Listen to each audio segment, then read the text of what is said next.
За энэ Шулмын инээд номонд багтсан Зойр хэмээх зохиол минь кино болоод одоо олон үзэгчдийн хүртэл болж байгаад зохиогчийн хувьд бол баяртай байна. Нэгдүгээрт. Тэгээд энэ одоо зохиолыг мань кино болгоё гэж анх надад санал тавьж ирсэн энэ киноны одоо багийн залуучуудтай бас хандаж баярлаж хэлэх хэрэгтэй байна. Хүмүүст бас их тийм юу гэдгийг ягаад тийм хар бараан зүйл ингээ бичээд идэх ч гэдэг юм тиймэрхүү зүйлүүд бас олон тохиолдож байдаг л.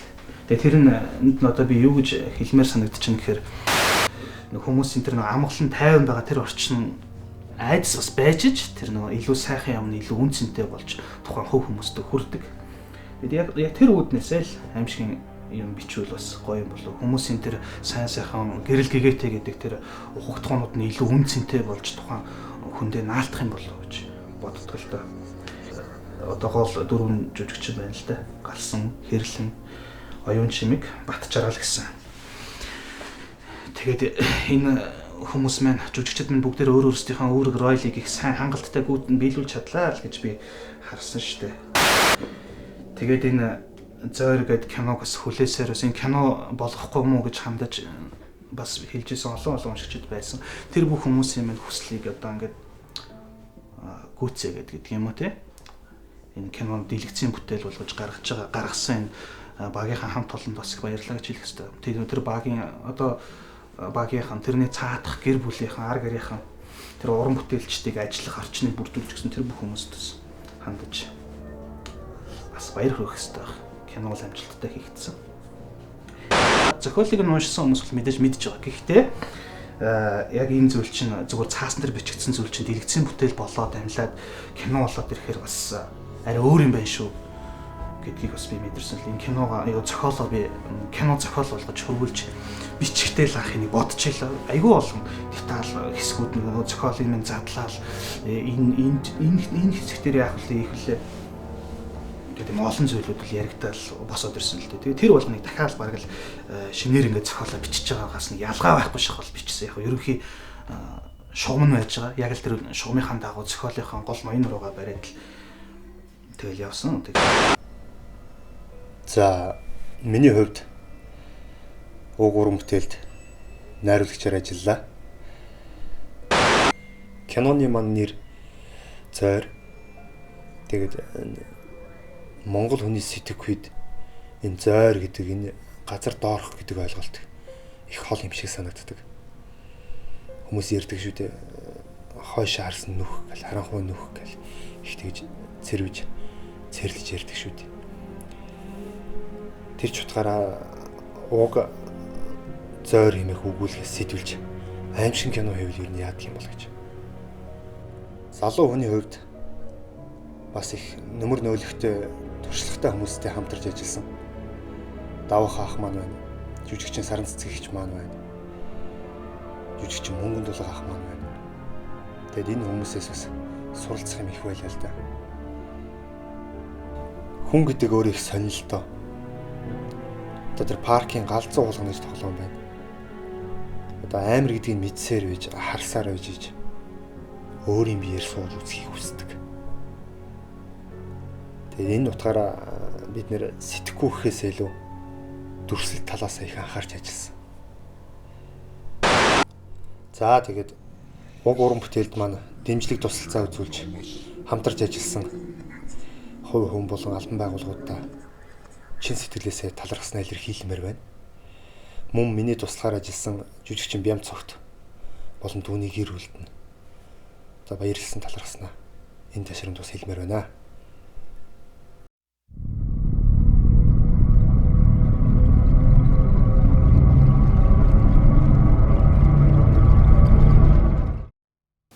За юутач Зойр гэдэг нэртэй Монголын уран сайхны кино үзэгчдийн хүртэл болоход бэлэн болсон.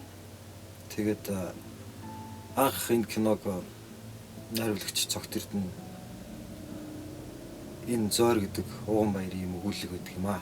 Энэ өгүүлэгээс идэвлээд Зойр гэдэг нэртэй юм аимшигын кино хийгээвэл үзэгчид их хүлээлт үүссэн их дажгүй кино болох байхаа гэж зөвшөлдсөний үндсэн дээр энэ зохиолоор киног санаа төрсөн. За Зойр Монголын уран сайхны киног бүтгэхэд одоо жүжигчдийн баг, уран бүтээлчдийн багаас гадна сэтгэл санааны болоод одоо гэр орондоо зураг хөрөг ахуулах дэмжлэг тусалцаа үзүүлсэн бүхэл одоо өөр өөрсдийнхөө чадах ятгаараа туссан өчнө олон хүмүүс байгаа. Тэр дундаа Цээл уудам гээд залуугийн гэр бүлд баярлалаа гэж хэлэх хэрэгтэй баха. Бид жүжигчдийн сонголтын тал дээр бол найруулагч Цогт Эрдэнэ бит хоёр зохиолыг уншаад тэгээд энэ гол дүрийн Хэрлэн гэдэг бүсгүйн дүр дээр их ач холбогдол үзүүлж олон жүжигчдийг сонгон шалгаруулж бас тэр жүжигчин зүгээр юм болоо энэ байвал яасыг гэж хоорондоо их удаан зарим үедээ ч маргалдах зүйл гарч илаа. Нэлээд сонгож шалгаруулсны үндсэн дээрээс Мөнх Цул гэдэг жүжигчин сонгосон. Тэгээд бас тэр хоёр жоохон охтууд байгаа. Цэнгэл, Саруул гэдэг хоёр охины дүр дээр бас хүүхдийн ордноор явж проб хийсэн. Мөн 2-3 дунд сургуулиудаар явж проб хийсэн. Тэгээд эцэст нь одоо Саруул гэдэг охины дүр тоглосон Ануужинг бол урд нь кинонд тоглож ирсэн, туршлагатай болсон. Дээрэс нь энэ Саруул гэдэг дүр дээр тэр охины өөрийнх нь амьдрал дээр байдаг характер, гаргадаг зан чанарууд нь тохирч наалж исэн учраас Ануужингаа авсан байгаа. За Цэнгэлийн дүр тоглосон Хүслэнтийн хувьд бол шалгууруудыг давсны үндсэн дээрээс Хүслэнт маань тэнцсэн. Тэгээд найруулагчийн итгэлийг ямар ч байсан алдаагүй өөрийнхөө дүр дээр маш сайн ажилласан. За тэгээ бусад Бат Жаргал, Оюун Чимэг нарын дүрүүдийг бол ерөнхийдөө анх зохиол уншихад л бууж исэн, төсөөлж исэн тэр хүмүүсээ авч чадсан гэж бодож байгаа. Тэгээ ямар ч байсан жүжигчдийнхээ багт чин сэтгэлээсээ баярлалаа. Та нар маань ямар ч байсан найруулагчийнхаа тавьсан садаачинд амьдраад өөр өөрсдийнхөө дүр дээр бүх хавьяас чадлаа зориулж шахаж ажилласан та нартай баярлалаа гэж хэлмээр байна.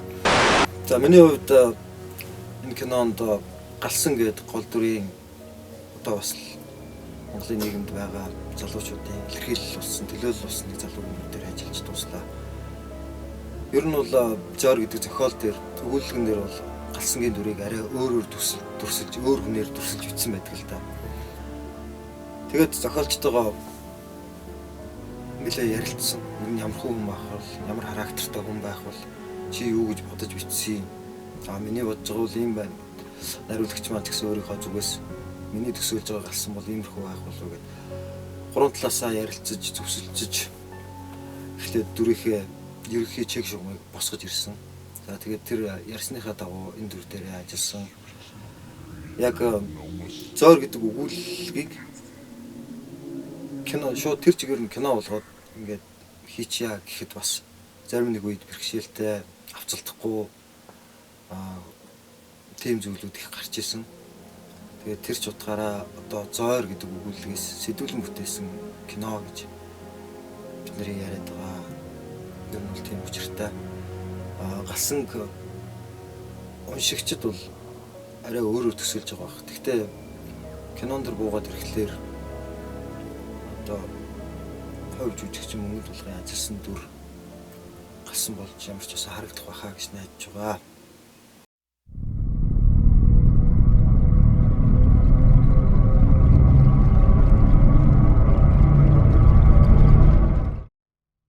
За тэгэхээр энэ оны 9 сард манай киноны найруулагч Цогт Эрдэнэ жүжигчин Мөнгөн Толгой хоёр надад энэ Зоор хэмээх кино тоглох санал тавьсан байгаа. За манай киноны хамт олон бол надад маш их таалагдсан. Тэгээд аюу сайхан эвсэг тийм сайхан хамт олон бүрлдсэн гэж би боддог. Одоо энэ кинонд мэдээж аимшигын кино гэдэг утгаараа бас хүнд сценүүд нэлээд байсан. Гэсэн хэдий боловч бас эдгээр сценүүдийг бас өөрөөрөө мэдэрч бас дамжуулан гаргахыг бас хичээсэн. Тэгээд анх энэ кинонд бас тоглох саналыг авчаад 3D гэхээр бас их гайхажсэн л да. За 3D гэхээр одоо яадаг юм бол яаж тоглодог юм бол яг урд нь бас кино болон уран бүтээлүүдэд оролцож исэн. Яг тэрнээс өөр байх болов уу гэж бас дотроос эргэлзэж байсан л да. Гэхдээ ямар ч лээсэн бас урд урдынхаас зүгээр одоо нэг 2D кинонуудаас бас жүжигчдийн тоглолтын хувьд жүжигчдээс шаардах тэр шаардлагын хувьд бас нэлээд өөр өрмөц байдаг юм байна гэж ойлгосон. Тэгээд ер нь энэ зайр гээд одоо энэ өгүүлэг маань одоо энэ чинь шулмын инээд гээд номны дотор байгаа одоо нэг өгүүлэг байгаа шүү дээ. Тухайн тэр номон дотор байгаа тэр өгүүлгүүдээс хамгийн бас хүмүүст хүрсэн тийм өгүүлэг юм бэлээ. Тиймэрхүү айцын сэтгэл ерөөсөй байхгүй болсон. Харин ч бас энэ уран бүтээлд ороод хамт ажиллаж байгаа да. Тийм үү, хамтарч уран бүтээлд одоо энэ сайхан уран бүтээлд орсондоо бас баярлж авдаг.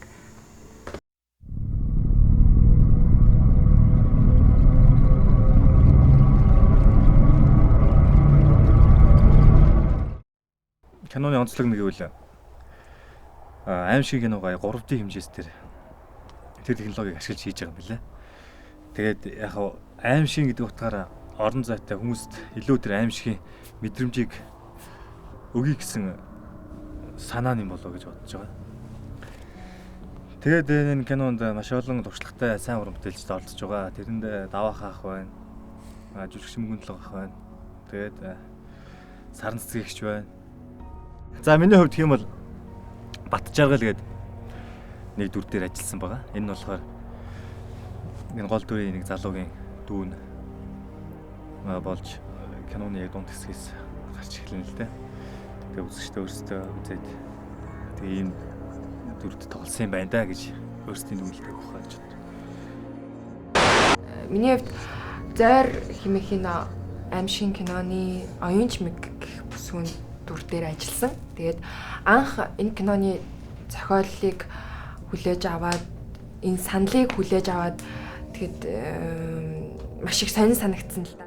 Тэгээд галзуу эмэгтэй дүр одоо галзуурдаг энэ хэсэгт байгаа гэд тэгсэн чинь нэг бодлын одоо нэг боломж маш том боломж надад өгсөн гэж ойлгож байна. Энэ зохиолыг өмнө уншиж исэн хүмүүс л сайн мэдж байгаа. Тэгээд өөрийнхөө ах руу киноны гол дүр галсан лөө утга барьж дайрдаг хэсэг дээр бүр яг үнэхээр бодит харагдуулахын тулд жинхэнэ утгатай тэгж харьцаж тоглох хэрэгтэй болсон. Тэгээд хамтын хүчээр бүтсэн тэр болгоны ард манай бүгдээрийнх нь кино багийнхны хүч, зүтгэл, итгэл, сэтгэл бас байсан. Манай кино бол маш тийм авьяаслаг залуу уран бүтээлчдийн бүтээсэн кинод аимшигын зохиол сонирхдаг яг бидний үеийн залуучууд бол Зойр гэдэг энэ зохиолыг бүгд маш сайн мэдж байгаа. Тэгээд Зойр гэдэг зохиол кино болох нэ гэд гарахад маш олон хүмүүс их сайхнаар хүлээж авч хурдан үзэхийнсэн. Тэгээ одоо цэнгэлд нь хэн тоглож байгаа юм, гасанд хэн тоглож байгаа юм ингээ бүгдээрээ маш сайн мэддэг ингэж сайхан хүлээж авсан учраас манай киног бас их сонирхож үзэх үзэгчид олон байгаа хаа гэдэгт итгэлтэй байна.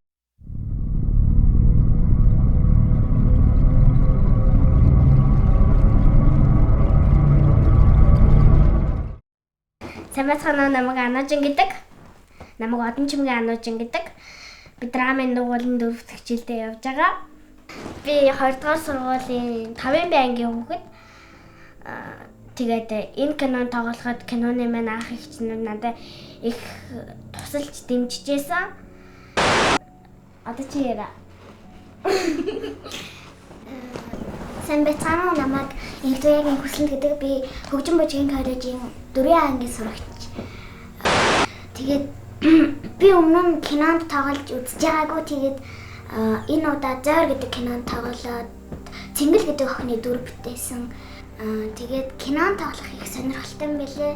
Тэгээд нүүр будагч Алтан золагч маань манай киноны дүр аавыг нь айгүй амар болгоод тэгээд би нэг удаа объектд ороод иржсэн чинь нүрийн бүр амар болго хайцсан. Тэгээ би цочсондоо уйлсан.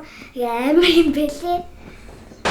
Сургууль дээр авсан зураг байсан. Тэгээд нөгөө кинон дээр тоглож байгаа ангийнх нь намайг ууин одоо өмссөн парчиг марчгийг хараач ямар амар юм бэ.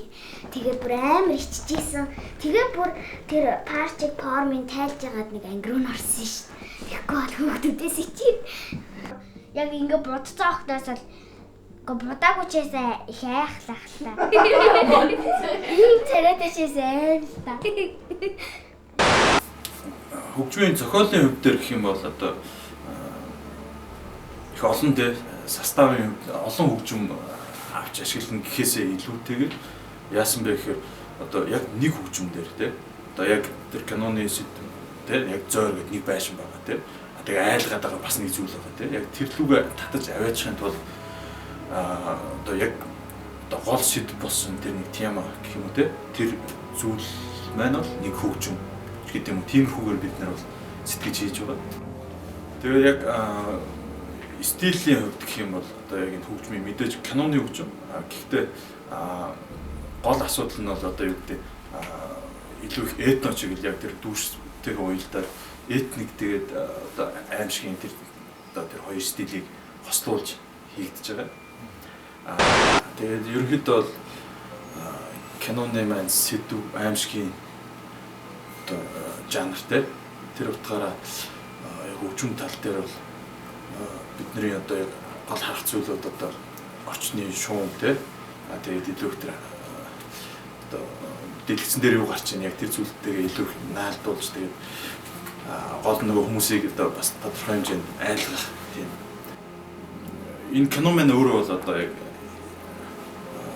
стерео одоо 3D форматаар хийгдэж байгаа. Тэгээд тэр ч утгаараа илүү ихтэй хөгжмийн дууралтыг илүү анхаарч одоо мэрэгжлийн байх тийм шаардлага бидэнд тавигдсан. Тэгээд ер нь бол бүх кино аимшиг кино гэдэг утгаараа дуу шуун хүнд нөлөөлөх нь илүү хурц. Тэгээд маш ойлгомжтой тэр талын аягүй харж бодож үзсэн. Тэгээд бүх одоо хоолой бичлэг хоолойнууд нь ахиж студид бичээд тэгээд бүх орчингийнх нь одоо микрофон тохиргоо тэр үүдийн байрлал одоо студийнхаа юмд төр байрлалуудад яваад одоо тохируулж хийсэн байгаа. Тэгээд ер нь бол хамгийн их гол анхаарч үзсэн зүйл маань болохоор хүн сонсоход их тийм тэргүй бүгдээрээ айгүй тод сонсогдно. Тэгтээ бас нөлөөлөл нь айгүй хурц байхаар их бодож хийсэн байгаа. Тэгээд зарим нэг юун дээр одоо шуум зүйл юунуудыг бол шуум одоо дууралтуудыг бас энэ чинь студиуд хийсэн байгаа. Одоо янз бүрийн дуу чимээ ашиглаад тэрийг илүү олон дахин үржүүлж чангаруулад өөр дуу шуудаа ойлгоод ер нь саунд дизайн гэж ярьдаг л да. Тэгээд саунд дизайны ажил бас базар хийсэн. Тэгээд ер нь шаардлага нь байсан. Яг тэгэхээр шинээр өөр дүр ингээд орж ирж байгаа учраас тэрэнд нь тохирсон одоо шуум хийхийг хүсэж ирсэн байгаа. Урд нь болохоор би яг аимшиг киноны шоун дээр л ажиллаж байгаагүй. Яг анх удаа ингээд ажиллахад бол бас яг тийм их хүнийг айлах ч юм уу те эсвэл дээр бас жоохон хийсвэр дүрүүд байгаа учраас тэрнийх нь одоо дуу чимээг ингээд илэрхийлэх гэж жоохон бас сэтгэх хэрэгтэй гэдэг юм лээ.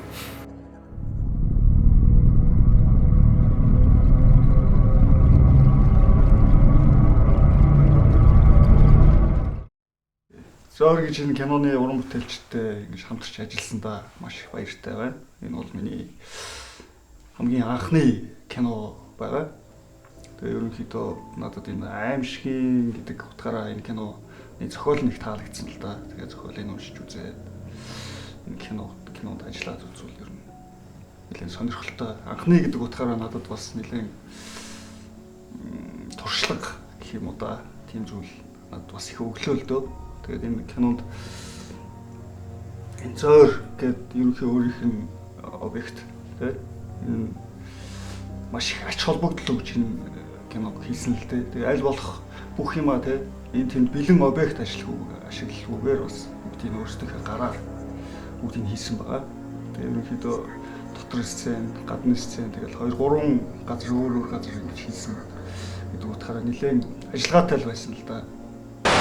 Тэгээ нэгдүгээрт уран сайхны кино гэдэг талаас хоёрдугаарт аль болох бодит үнэн яаж үнэн харагдуулах вэ те жишээ нь одоо тэр зөөрөн дотор байгаа гавлын яс гэхэд тэр одоо булш ухаа тэнд авчирч жинхэнэ хүний арга яс авчирч булаад тэрүүнийг дэлгэцэнд харуулна гэдэг бол бас байж боломгүй. Тэр ч утгаараа киноны зураач гэж байдаг ба. Тэр болгоныг бодиттой харагдуулахын тулд бодтой харагдуулахын төлөө тэр болгоныг хийсэн байгаа. Тэрний орлого хийхээс болсон талаар. Аим шиг кинон дээр бас ажиллаж үзэж байгааг болохоор ер нь бас тэгээд бас энэ бас нэг бас хүнд жанр гэж ойлгодог. Тэгээд одоо хамт ажилласан нийт уран бүтээлч нартаа одоо цаашдын одоо ажил хөдөлмөрт өндөр амжилт хүсье. Ерөнхийдөө бол энэ манай одоо энэ зөөр гэд кино маань урд нь бас яг энэ зохиолоор бас нэлээд залуучуудын сонирхлыг нь татсан юм шиг байлаа. Тэгээд тэр ч үүднээс одоо манай энэ киног санаачилж хийж байгаа хүмүүс маань хандаж орсон байх гэж ойлгож байгаа. Тэгээ ер нь ингээ ажиллаж байхад бол одоо хүлээж байна. Тэгээд хурдан гараасаа энэ гэсэн хүмүүс их олон байх шиг байна лээ. Ер нь тэгж ажиглагдчихжээ. Тэгээд ер нь манай кино бас их сайн болсон байх гэж би одоо өөрийнхөө зүгээс бас тэгж үнэлж байгаа. За энэ зойр гэж уран сайхны аимшигын сэтвтэй 3D кинонд ингээд зургийн дараагаар ажиллаж байгаадаа маш их баяртай байна. 3D киноны зураг авалтын зөвлөхөр Заяа студийн ерөнхий найруулагч Даваад орж буюу Даваа хамаан ажиллаж байгаа. Ерөнхий найруулагчаа залуу уран бүтээл цогт эрдэнэ киноны санаачлагч маань бас залуу уран бүтээлч мөнгө тулах гэж жүжигчин байгаа. Тэгээд юуны өмнө би энэ зургийн дараагаар энэ кинонд ажиллаж байгаахийн хувьд Ахмад уран бүтээлчтэй бас баярлалаа гэж хэлэх ёстой гэж бодож байна. Манай соёлын тэргүүний ажилтан Ахмад уран бүтээлч Норлохын ягч маань энэ киноны урилгыг хүлээж аваад сайхан залуу уран бүтээлчтэй үлгэр дуурайл болохоор сайхан тоглож өгсөнд маш их баярлалаа гэж хэлье. Бас Нямагийн зориг гэж Монгол улсын соёлын тэргүүний ажилтан жүжигчин оролцдог болсон байгаа. Тэгээд энэ усуудаа баярлалаа гэж хэлэх нь хүслэнт анууч ингээд маш мундаг авьяасдаг хоёр охинтой бас уран бүтээлийн ирээдүйн мундаг сайн жүжигчин болоорой гэж хүсвэрээ. Манай энэ хоёр охин бол маш сайн мэдрэмжтэй, их сайхан тоглосон хоёр охинтой баярлалаа гэж хэлье. Хоёр охиныхоо гэр бүлд нь ч гэсэн баярлалаа гэж хэлье. Тэгээ бас манай кинонд маш их тусам дэмжлэг үзүүлсэн хувь хүн байгаа. Одоо энэ зураг авах объектив минь одоо хүлээн зөвшөөрч өөрсдийнхөө орон байранд ингээд зураг авах болсон Төвдөн Ламсрын хоёр таас баярлаа гэж хэлье. Бидэнтэй бас хамтарч ажилласан Ноён Зууч Пицца энэ байгууллагын хамт олонд бас баярлаа гэж хэлэх байна. За хамгийн сүүлд хэлэхэд үзэгчид та бүхэн зойр хэмээх энэ уран сайхны киногийн маань хүрэлцэн ирж үзээд алдаа оногийн маань дүгнэж сэгнэрээ гэж хүсэх байна.